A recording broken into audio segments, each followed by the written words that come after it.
sa pagbabalik idol natin sa sariwang tilapia dalawa, no? Ang gagawin natin, mamarinate natin ito. Papakita ko sa inyo isang klaseng marinate ko. Gamitan natin ng Chinese soy sauce. 2 tablespoon lagay natin dito.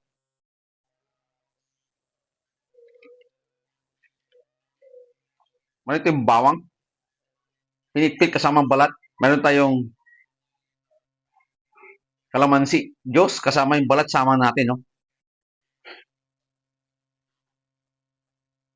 Laurel, ni-crack natin yung laurel leaves. Lagay natin.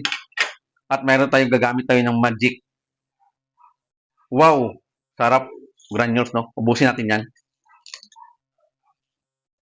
Kabilaan lang yan ang marinate natin, idol. At mamarinate natin ng dagdagan natin ng soy sauce pala, no? Kasi kulang. 2 tablespoon ang sabi ko. Mamarinate natin yan ng 30 minutes at alam nyo na kung ano gagawin natin ito at may idea na ba kayo? Balikan natin. Pag mayroon tayong griller, siyempre, anong susunod natin doon? Maglalagay tayo ng oil, ano? At ilalagay natin doon, idol, yung marination ng tilapia natin, no?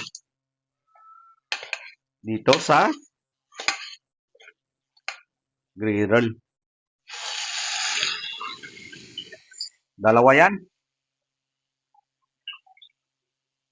At reserve natin itong sabaw, ibabasting natin yan, idol. Takpan natin. At balikan. May idea na kayo kung ano yung niluluto natin. Iniyaw na tilapia or iniyaw na isda, seafoods, pwede, baboy, pwede sa marination ko, idol, no? Try nyo yung marination ko, pinakita ko sa inyo. Balikan natin yan hanggang sa maluto. Silipin natin, idol, no? Yan. Kayo na mag-control ng apoy din, idol, no? Mayroon tayong natirang basting, babasting natin dito, yung tirang sauce, no? Babasting natin dito, ang tawag dito. No? Pagkatapos yan, balik na rin natin. Bakit walang hiwa yung tilapia ko? Kasi, idol, tusukan na natin yun, no? At bumili tayo ng pang-ipit, nasira yung pang-ipit. Balik na rin natin to. Yun.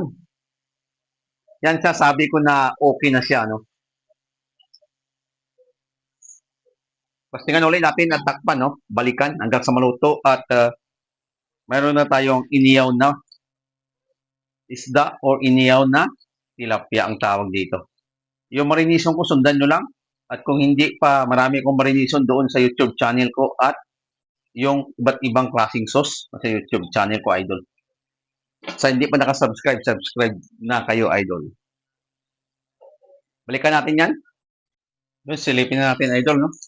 At luto na rin sa idol. Mabas na yung mantika doon na nilagay natin, no? Pero bago tayo magtapos, idol, tikman natin kung okay yung lasa at kung anong gusto mo sausawan, kayo na bahala, no? Yun, juicy siya, idol, no?